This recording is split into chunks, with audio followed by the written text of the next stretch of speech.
Gillian, right? I feel like you've taken the long route to get here to the title shot. So I guess now that we're only a couple days removed from or ahead of your first title defense or title fight here in the UFC, I guess how's camp been? How's life been? What are the emotions? I actually have the longest route out of any female to a title fight. So this will be my 21st fight with the UFC. And this camp it went absolutely phenomenal. Honestly, one of my best. I feel like I'm more confident than ever. And I'm just ready for this opportunity. Do you think that I mean, like when Marab was doing this and when Charles Oliveira was on these runs too, where it took them so many wins to get the title shot, they got that fan support behind them because, like, when is it their turn? Have you felt that from the fans too? Because after Mackenzie's last and Whaley, and then there was like this kind of slow surge in your name after your performances, felt kind of the fan getting behind you.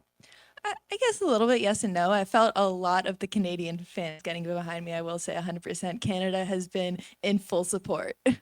And I breaking down Mackenzie, obviously everyone is going to say grappling versus grappling, but on the countdown, you said, she's going to have kind of the traditional jiu-jitsu approach and I'm the MMA grappler. So I guess when you break down skill set, I guess, are you impressed? Is it, I guess, what do you make of her skill set? I mean, I don't want to diminish anything. I feel like she is a good, she has really good Brazilian Jiu Jitsu. It's just this is MMA. So I think that's where I'm going to be able to shine. I think that she's going to bring a lot of fight, but it's going to wear out in the later rounds, and that's where I'm going to shine. Historically, when we see two high level grapplers, I'm sure you've seen it, it kind of turns into a striking matchup because they can't.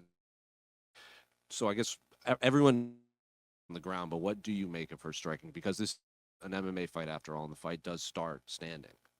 I feel like her striking is aggressive. She's very defensively open for my strikes as well, though. But she's definitely going to come at me and throw everything she's got. And I saw an interview where you said you don't think she likes you. And I asked Mackenzie Dern that yesterday, and she's like, I've never even met her. I don't know where this is coming from. So do you actually think that she doesn't like you, or is this something you have to build in your head to kind of maybe I don't. She was making comments like all through the camp about how she doesn't know me, she doesn't think my jujitsu is good, and all this stuff. And now she's like, "Oh no, I don't. It's not anything. It's not that I don't like her." I'm like, "Why are we trying to take this back now? Like you're talking all this shit through camp. Keep that same energy." So would you ever respected it more if she just came up to you and was like, I don't actually like you, like to your face? Oh yeah, no, because I don't right now. I'm like, we're about to fight each other this week. Good luck. Thank you. Gillian over here. What's the experience in Philly been like? Have you done any bucket list items in the middle of all this championship fight camp? I haven't had time to do anything at all. I actually flew out to Toronto for a little bit of a media tour on Monday, and my flight got canceled. So I didn't make it to Philly until yesterday, which was a little bit unexpected. So, yeah, haven't had time to do anything really. You have any bucket list things you want to do with the belt on Sunday, maybe? I guess I haven't put too much thought into that yet. And one more from me. Din Thomas is somebody who supported you and mentored you for a long time. How much would it mean to bring the belt back to him, and what's the biggest thing he's taught you along the way? It's been since I was 15 years old. Dean and I have been working together, so I think it's really is our belt more than anything else. He's molded me into the fighter that I am today, so it would mean the world for me to be able to win that for us. Awesome. Best of luck on Saturday. Thank you. Good, Julian. You did have a face-off with Mackenzie last night, though. Can you just tell us kind of what your takeaways from that were, and obviously getting to do it, on the famous Rocky steps? I guess on the similar note of I expected her to be a little bit more aggressive. She shook my hand twice, and it kind of threw me off. Where I was like, thought we were talking shit. You told me on Monday when we were in Toronto that you feel that belt's already yours to be able to see it, up close during that face-off. Does that just give you a little more of a boost? I guess a little bit, but I feel like it's just another fight to me. It's still just that. It's just going in there and being able to have the opportunity to perform, and I just hope that I'm able to do that. What are your expectations for the press conference tomorrow? I know you said you hope she talks a little trash. Are you thinking it might go a different way now, or how do you think it's going to go? I guess I'm not really sure how it's going to go, but like I said, I'm keeping the same energy. I still don't like her. Gillian over here. UFC put out a stat this week. You're tied with Amanda Nunes for most finishes amongst women MMA. What would it mean to get that finish this weekend and take that record? Amanda has been my absolute idol through this sport. I feel like there is no woman that is better than her. So to be able to beat one of her records is really that's a big step for me. That's really what means a lot. And then what kind of champion do you envision yourself being? Like very active with title defenses, interest in like 2 belts. What are your thoughts there? I'm definitely want to be very active. I feel like I've always been very active through my career, and I don't think champs should move up until they clear out their division. So if I'm able to clear out my division, then I might move up. But at this time, it's staying in 115. And then last one for me. I don't want to get like too far ahead of the fight or anything, but other than you right now, is there a clear #1 contender in the division? I guess that there's always a question mark over Whaley right now to see where she's at. I think that with another win under her belt, Fatima's coming up, or Thayanara too. I'm like, they're girls who I'm definitely watching and looking at for the years coming up. All right, you were talking about the long road you took to get here, right? And filled with losses, setbacks, and everything. With a loss, a setback, but especially watching all the other girls get a shot before you did, even though a lot of fans and yourself, I'm sure, felt you deserved a shot at that point.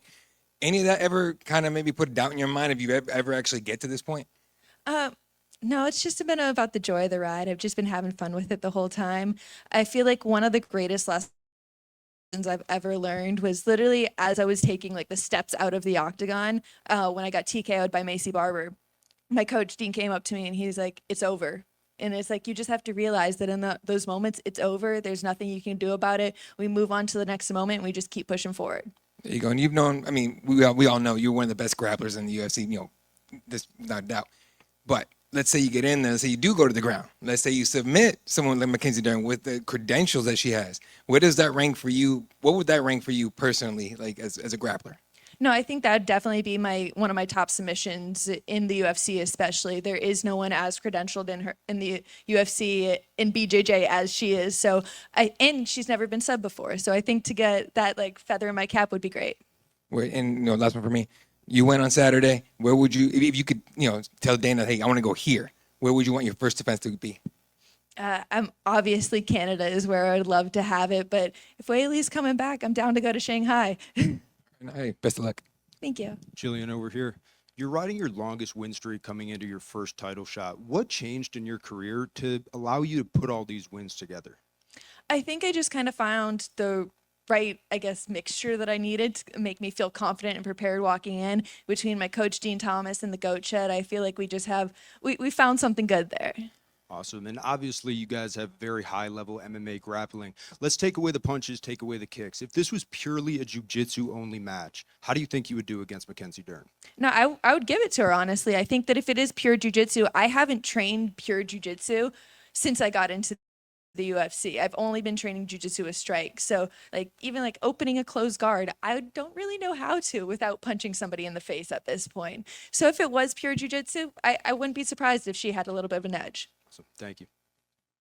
I just want to know, representing Canada, what it's going to be like to potentially win the belt and be the first champ since GSP and represent both the new generation of men and women in Canada. I feel every time I hear it, it just feels unreal.